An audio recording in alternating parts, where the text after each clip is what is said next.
Subscribe कीजिए दोस्तों हमारे चैनल को। नोटिफिकेशन पाने के लिए बेल आइकन को प्रेस कीजिए। Everybody student good morning. आपका ऑनलाइन क्लासेज माँ ज्ञान भारती ग्रुप में स्वागत है। हम पढ़ रहे थे कल सर्वोच्च न्यायालय के कार्य अधिकार और शक्तियों के बारे में। तो हमने उसका प्रारंभिक शक्तियाँ पढ़ी, मतलब प्रारंभिक क्षेत्राधिकार पढ़े। तो प्रारंभिक क्षेत्राधिकार के अंतर्गत हमने पहला पॉइंट ही जो है पढ़ा कि एकमेव क्षेत्राधिकार। एकमेव से तात्पर्य कि ऐसे विवाद जिनकी सुनवाई सिर्फ और सिर्फ सर्वोच्च न्यायालय में ही होती है। ठीक है। अब उसका उसमें दिया हुआ है कि जैसे भारत सरकार और अन्य जैसे कोई राज्य हो तो उनके बीच आपस में अगर विवाद है तो ऐसे विवादों की सुनवाई सिर्फ और सिर्फ कौन करता है? सर्वोच्च न्यायालय का। ऐसे विवाद तो मैंने आपको बता दिए, ऐसे विवादों की जो सुनवाई करता है तो ये क्षेत्राधिकार कहलाता है उसका, सर्वोच्च न्यायालय का एकमेव क्षेत्राधिकार। और दूसरा जो पार्ट है इसका प्रारंभिक क्षेत्राधिकार का, उसमें बताया मैंने समवर्ती प्रारंभिक समवर्ती क्षेत्राधिकार। प्रारंभिक समवर्ती क्षेत्राधिकार से तात्पर्य ऐसे विवाद जिनकी सुनवाई संबंधित राज्य के उच्च न्यायालय में भी हो सके और सर्वोच्च न्यायालय में भी हो सके, तो समवर्ती क्षेत्राधिकार कहलाता है। देखो इसमें संविधान द्वारा प्रदत्त मौलिक अधिकारों को लागू करने के संबंध में सर्वोच्च न्यायालय के साथ साथ उच्च न्यायालय को भी अधिकार प्रदान किया गया।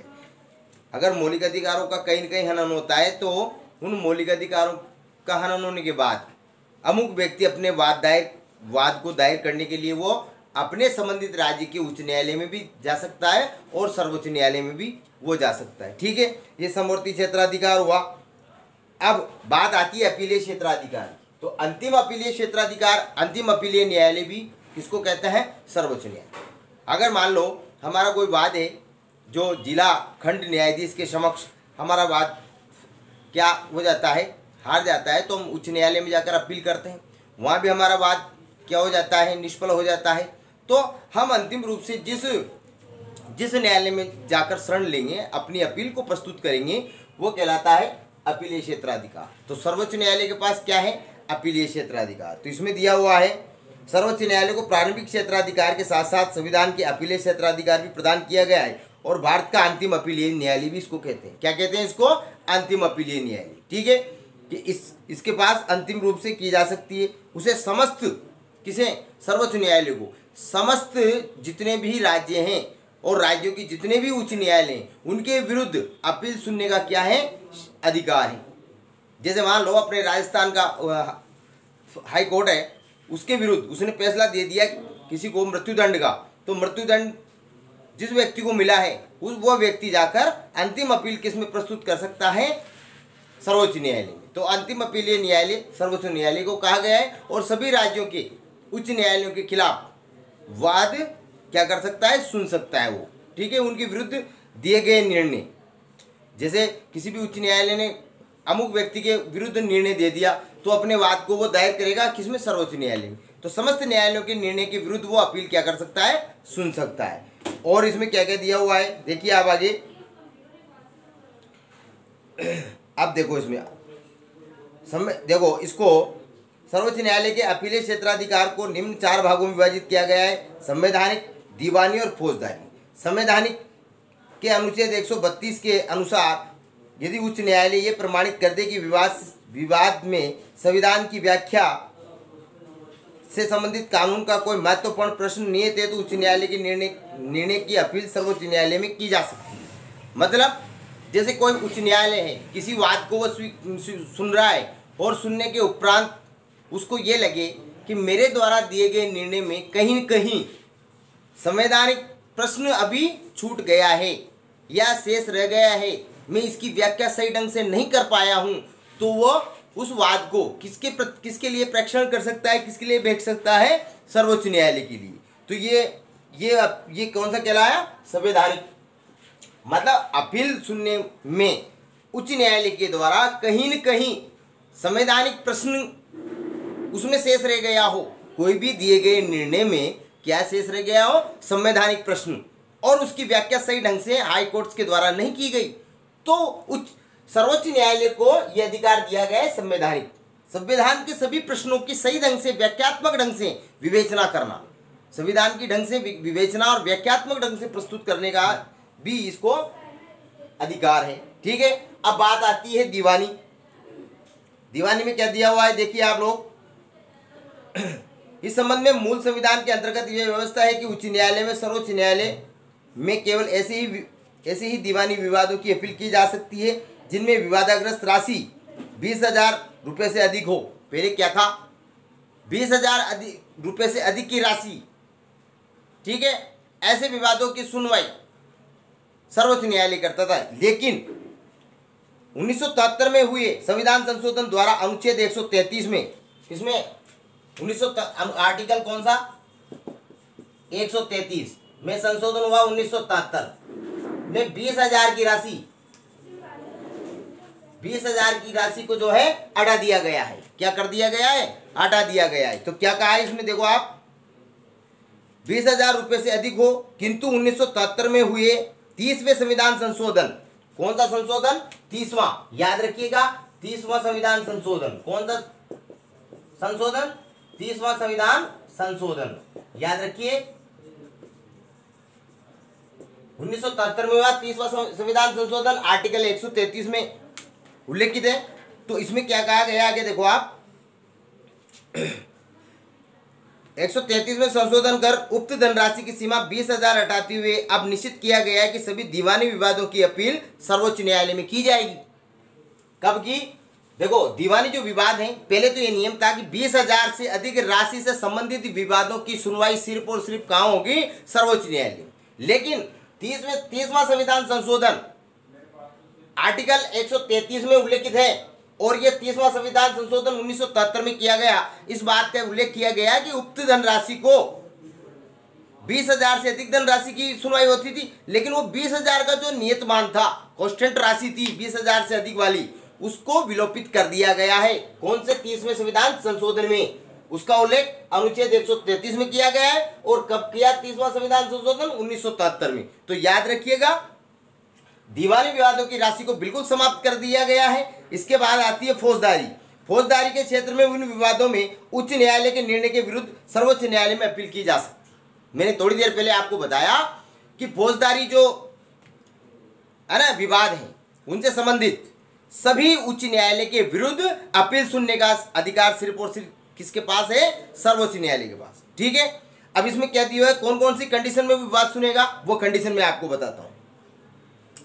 उच्च न्यायालय से नीचे के न्यायालय के किसी निर्णय को रद्द करके अभियुक्त को मृत्यु दंड दे दिया हो, जिसमें नीचे के न्यायालय ने अभियुक्त को अपराध मुक्त कर दिया था। मान लीजिए जैसे हमारा जिला सेशन न्यायालय है, जिला सेशन न्यायालय में उसको क्या कर दिया हो, मृत्युदंड नहीं दिया हो, केवल सजा दी हो।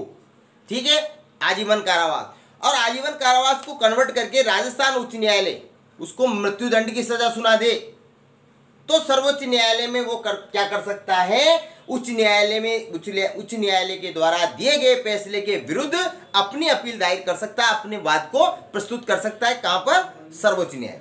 ठीक है, आगे देखो और कौन सी कंडीशन है, उच्च न्यायालय के नीचे के न्यायालय में चल रहे किसी विवाद को अपने यहां लेकर अभियुक्त को मृत्युदंड दिया हो। देखो मान लो 12 में या अपने कोटा की बात करते हैं, यहाँ कोई विवाद चल रहा हो और यहाँ की विवाद से संबंधित डॉक्यूमेंट्स को उच्च न्यायालय अपने पास मंगवाकर उस संबंधित अभियुक्त को मृत्युदंड दे दिया। ठीक है, तो ऐसे मृत्युदंड देने वाले अमुक व्यक्ति फिर अपना वाद दायर कहाँ करता है, सर्वोच्च न्यायालय में। ठीक है, ये कंडीशंस है। आगे देखो और इसमें क्या कहा गया है, उच्च न्यायालय ये प्रमाणित कर दे कि मामला सर्वोच्च न्यायालय में अपील के योग्य है। फौजदारी के अंतर्गत पढ़ रहे हैं हम पढ़ रहे हैं फौजदारी। तो इसमें क्या है, उच्च न्यायालय ये प्रमाणित कर दे कि भाई हमने जो है किसी प्रश्न पर या किसी भी वाद के ऊपर जो निर्णय दिया है, उसमें हमने संबंधित वाद में जो है संविधान की सही ढंग से पूर्ण रूपेण व्याख्या नहीं की है। जब व्याख्या नहीं की है तो इस प्रकार की विवाद की सुनवाई सर्वोच्च न्यायालय में की जा सकती है। ठीक है, इसके बाद क्या दिया हुआ है, विशिष्ट। हाँ, कुछ ऐसे मामले हो सकते हैं जो उपयुक्त श्रेणी में नहीं आते, लेकिन जिनकी सर्वोच्च न्यायालय का हस्तक्षेप आवश्यक हो सकता है। अतः अनुच्छेद 135 के अनुसार सर्वोच्च न्यायालय का अधिकार दिया गया है कि सैनिक न्यायालय को छोड़कर वो भारत के अन्य किसी न्यायालय अथवा न्यायमंडल के निर्णय के विरुद्ध सर्वोच्च न्यायालय में अपील करने की अनुमति अनुमति प्रदान कर दे। कहने का मतलब हम पढ़ रहे हैं विशिष्ट क्षेत्राधिकार। तो सर्वोच्च न्यायालय का जो विशिष्ट क्षेत्राधिकार हमसे क्या कहता है, वो ये कहता है कि सैनिक न्यायालयों को छोड़कर सभी उच्च न्यायालयों के निर्णय के विरुद्ध उसे सिर्फ और सिर्फ उसे किसे, सर्वोच्च न्यायालय को अपील सुनने का क्षेत्राधिकार है। ठीक है, अब बात आती है, तो देखिए हम सर्वोच्च न्यायालय के क्षेत्राधिकार और कार्यशक्तियां पढ़ रहे हैं, तो इसमें जो है अब आता है परामर्श संबंधी क्षेत्राधिकार। परामर्श देने का मतलब सलाह मशवरा देने का। तो आर्टिकल 143 जो है, 143 में इस बात का उल्लेख किया गया है कि सर्वोच्च न्यायालय जब राष्ट्रपति को ऐसा प्रतीत हो जाए, ऐसा महसूस हो जाए कि जो है जन समुदाय के लिए जो कार्य किए जा रहे हैं सरकार के द्वारा, उसमें कहीं न कहीं सार्वजनिक महत्व का प्रश्न अभी नीत रहना शेष रह गया है, सार्वजनिक महत्व नहीं हुआ है लोगों का, तो वो जो है राष्ट्रपति को ऐसा प्रतीत हो जाए कि कोई भी जो हम कानून बना रहे हैं वो सार्वजनिक महत्व का है कि नहीं, तो राष्ट्रपति महोदय क्या करता है, सर्वोच्च न्यायालय से परामर्श मांग सकता है। किससे मांग सकता है? सर्वोच्च न्यायालय से। कौन से अनुच्छेद के अकॉर्डिंग? आर्टिकल 143 के अनुसार सर्वोच्च न्यायालय से वो परामर्श मांग सकता है। परामर्श वो देगा कौन? सर्वोच्च न्यायालय। राष्ट्रपति उसको माने या ना माने वो उसकी इच्छा के ऊपर क्या करता है, निर्भर करता है। ठीक है, तो परामर्श संबंधी क्षेत्राधिकार पढ़ लिया हमने आर्टिकल 143 में। इसके बाद बात आती है अभिलेख न्यायालय। इसके बाद जो है छठा जो है 6 नंबर का अभिलेख न्यायालय। अभिलेख न्यायालय मतलब रिकॉर्डेड। आर्टिकल 129 देखो, अभिलेख न्यायालय किसको कहते हैं, क्या क्षेत्राधिकार है? देखो, सर्वोच्च न्यायालय के द्वारा दिए गए फैसले, ये हमारे संविधान में उल्लेखित है कि सर्वोच्च न्यायालय के द्वारा दिए गए फैसले भारत के समस्त राज्य के उच्च न्यायालयों में और जिला सेशन न्यायालयों में, खंडपीठ न्यायालयों में क्या रहेंगे, रिकॉर्डेड के रूप में उनकी अनुपालना की जाएगी। उनके द्वारा, किनके द्वारा? सर्वोच्च न्यायालय, माननीय सर्वोच्च न्यायालय के द्वारा दिए गए फैसलों को आधार मानकर, मेरी बात को समझने का प्रयास करना, उन फैसलों को आधार मानकर, उनके आधार पर जैसे कोई विवाद उनसे संबंधित आते हैं तो उन फैसलों को आधार मानकर क्या किए जाए, फैसले दिए जाए। तो सर्वोच्च न्यायालय को अभिलेख न्यायालय भी कहते हैं। ठीक है ना? अब ये बात समझ में आ गई तुम्हारे कि अभिलेख न्यायालय किसे कहते हैं। देखो आप इसमें अनुच्छेद 129 सर्वोच्च न्यायालय को अभिलेख न्यायालय का स्थान प्रदान करता है। अभिलेख न्यायालय के दो आशय हैं, क्या क्या अभिप्राय हैं कि प्रथम, इस न्यायालय के निर्णय सब जगह क्या होंगे, साक्ष्य के रूप में मान्य होंगे। साक्ष्य के मतलब उनको आधार मानकर फैसले दिए जाएंगे। ठीक है, ऑथेंटिक उनको माना जाएगा। ठीक है, और इन्हीं के किसी भी न्यायालय में, ध्यान दीजिएगा, किसी भी न्यायालय में प्रस्तुत किए जाने पर उनकी प्रामाणिकता के विषय में प्रश्न उठाया जाएगा। देखो आप, उनकी प्रामाणिकता के विषय में प्रश्न नहीं उठाया जाएगा। देखो, उनसे संबंधित, जैसे मान लो मृत्युदंड का फैसला दे दिया सर्वोच्च न्यायालय ने, और ऐसी कंडीशन का कोई विवाद दायर होता है हमारे जिला सेशन न्यायालय में या उच्च न्यायालय में, तो उसको आधार मानकर, उसको साक्ष्य मानकर यहाँ का न्यायाधीश महोदय भी वैसा ही फैसला सुनाएगा। ठीक है, और सर्वोच्च न्यायालय के द्वारा दिए गए फैसलों के ऊपर कोई क्या नहीं किया जाएगा। देखो आप, न्यायालय, देखो आप, प्रस्तुत प्रामाणिकता के विषय में जो ऑथेंटिकता है उसके विषय में कोई भी त्रुटि नहीं निकाली जाएगी। ठीक है, सर्वोच्च न्यायालय के द्वारा दिए गए फैसलों में। अब आता है मौलिक अधिकारों का रक्षक या गारंटर। देखो, सर्वोच्च न्यायालय के क्षेत्राधिकार और शक्तियां हम पढ़ रहे हैं, तो इसमें जो 6 नंबर का पॉइंट है मौलिक अधिकारों का रक्षक। तो कहने का मतलब, जो हमें मूल अधिकार प्रदान किए गए हैं उनका कहीं कहीं किसी कंडीशन में अगर हनन होता है तो मौलिक अधिकारों के लिए भी हम शरण ले सकते हैं। इसलिए मौलिक अधिकारों का गारंटर या रक्षक है आर्टिकल 32 के अनुसार। ठीक है, अब इसमें क्या कहा गया है, देखो आप, इसमें कहा गया है कि भारत का सर्वोच्च न्यायालय नागरिकों के मौलिक अधिकारों को रख सके। न्यायालय मौलिक अधिकारों को लागू करने के लिए बंदी प्रत्यक्षीकरण, ठीक है, और परमादेश, प्रतिषेध, अधिकार परीक्षा और उत्प्रेषण लेख जारी करता है।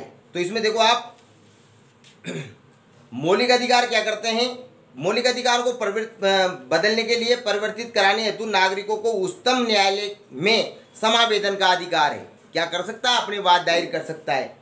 मौलिक अधिकार मौलिक अधिकारों को सुरक्षा प्रदान करता है, करता नहीं करता है, गारंटर है, पहरेदार है, ठीक है। अब बंदी प्रत्यक्षीकरण से तात्पर्य क्या है, बंदी प्रत्यक्षीकरण किसे कहेंगे, जब किसी व्यक्ति को विधि की अनुमति के बिना बंदी बनाकर रखा जाता है, मतलब कानून के अनुसार उसको बंदी नहीं बनाया जाता, विधि की अनुमति के बिना। विधि का मतलब होता है कानून के सम्मत, कानून सम्मत जो विषय वस्तु रहती है उसको विधि सम्मत कहा जाता। जो कानून सम्मत नहीं है, विधि सम्मत नहीं है, मतलब जिसमें उस व्यक्ति को बंदी बनाकर रखा है, उस व्यक्ति या अधिकारी को न्यायालय यह आदेश जारी करता है कि वो बंदी को न्यायालय के समक्ष प्रस्तुत करें। पहली चीज तो जैसे किसी मान लो थाना अधिकारी ने अमुक व्यक्ति को बंदी बना लिया, ठीक है, अरेस्ट कर लिया, तो अमुक अधिकारी को न्यायालय क्या करता है, एक आदेश जारी करता है। उसमें कहा जाता है कि आपने जो अमुक व्यक्ति को बंदी बनाया है, ठीक है, उसको पहली चीज तो हमारे समक्ष प्रस्तुत कीजिए और उसमें ये रीजन भी बताइए, कारण भी बताइए कि आपने उसको बंदी क्यों बनाया, ठीक है। इसके बाद आता है परमादेश। एक मिनट, तो इसके बाद बंदी प्रत्यक्षीकरण के बाद आप देखिए परमादेश। परमादेश से तात्पर्य क्या है, किसी भी शासक या न्यायालय के न्यायाधीश महोदय को इस प्रकार का आदेश जारी करता है सर्वोच्च न्यायालय कि वह अपने मूल जो उसके कर्तव्य हैं या उसका मूल जो कार्य है, वो अगर उस पे कार्य नहीं कर रहा है तो उस पे कार्य करवाने के लिए सर्वोच्च न्यायालय अमुक न्यायाधीश या शासक को या निगम के अधिकारी को क्या करता है, आदेश जारी करता है कि आपके जो कार्य हैं आप उन पे नहीं चल रहे हो, आप संवैधानिक तथ्यों को आधार मानकर कार्य नहीं कर रहे हो, मतलब अपनी ड्यूटी का निर्वहन नहीं कर रहे हो, ठीक है। तो उस पर चलने के लिए सर्वोच्च न्यायालय का आदेश जारी करता है, उसको कहा जाता है परमादेश, ठीक है। इसमें कहा गया है कि न्यायालय द्वारा किसी भी शासक, न्यायालय, निगम अथवा किसी भी अधिकारी को निर्धारित कर्तव्यों का पालन करने के लिए दिया गया है आदेश या उससे अधिकार क्षेत्र से बाहर कार्य करे या उससे अलग कार्य करे तो उसको उन्हीं कर्तव्यों पर कार्य करवाने के लिए एक आदेश जारी किया जाता है, उसको कहा जाता है परमादेश। अब बात आती है उत्प्रेक्षण। देखो उत्प्रेक्षण में क्या कहा गया है, किसी खंड न्यायालय के अधिकारी को जारी किया गया आदेश कि उसके अधीन विचाराधीन प्रकरण से संबंधित कागजात उच्चतम न्यायालय को भेजे। कहने का मतलब जैसे 12 आपका सेशन न्यायालय है या कोटा सेशन न्यायालय, इसमें किसी भी अमुक व्यक्ति का वाद चल रहा है, ठीक है, लेकिन सर्वोच्च न्यायालय को ऐसा प्रतीत हो जाए कि वहाँ इसकी वाद की सुनवाई सही ढंग से, मतलब कहने का यूँ है कि संवैधानिक ढंग से इसकी बात की सुनवाई नहीं हो रही है, कहीं न कहीं संवैधानिक तथ्य छुपा हुआ है, ऐसा प्रतीत सर्वोच्च न्यायालय को हो जाए तो उस अमुक व्यक्ति के वाद से संबंधित जितने कागज हैं, जितने डॉक्यूमेंट्स हैं, उन कागजातों को वो अपने पास मंगवा सकता है। तो इस प्रकार के कागजात मंगवाने की प्रक्रिया क्या कहलाती है, उत्प्रेक्षण। क्या कहलाती है, उत्प्रेक्षण, ठीक है। इसके बाद आता है प्रतिषेध या निषेध। किसी न्यायालय अधिकारी में चल रहे विचार को रोकने के आदेश, मतलब किसी न्यायालय या किसी अधिकारी के समक्ष अगर कोई वाद चल रहा है तो उस वाद को रोककर अपने पास मंगवाने का जो आदेश जारी करता है वो प्रतिषेध या निषेध कहलाता है। अब बात आती है अधिकार परीक्षा, ठीक है ना। अब इसमें कहा गया है किसी व्यक्ति द्वारा अवैध रूप से धारण किए हुए सार्वजनिक पद को धारण करने पर उसे पूछने का अधिकार है कि वो किस विधि से उसने पद धारण किया है। मान लो जनसाधारण है, कोई भी अमुक व्यक्ति कोई ऐसी उपाधि ले ले, ऐसा पद धारण कर ले जो संवैधानिक नहीं है, हमारे संविधान के अनुरूप नहीं है, तो माननीय सर्वोच्च न्यायालय क्या करता है, उससे इस बात से पूछने का अधिकार है, ये बात पूछने का अधिकार है कि आप जो अमुक व्यक्ति हैं, एक जनसाधारण व्यक्ति हैं, आपने जो ये उपाधि धारण किए ये कौन से संवैधानिक तथ्य के आधार पर धारण किए, तो ये पूछने का अधिकार सर्वोच्च न्यायालय को है, इसको कहा जाता है अधिकार परीक्षा, ठीक है।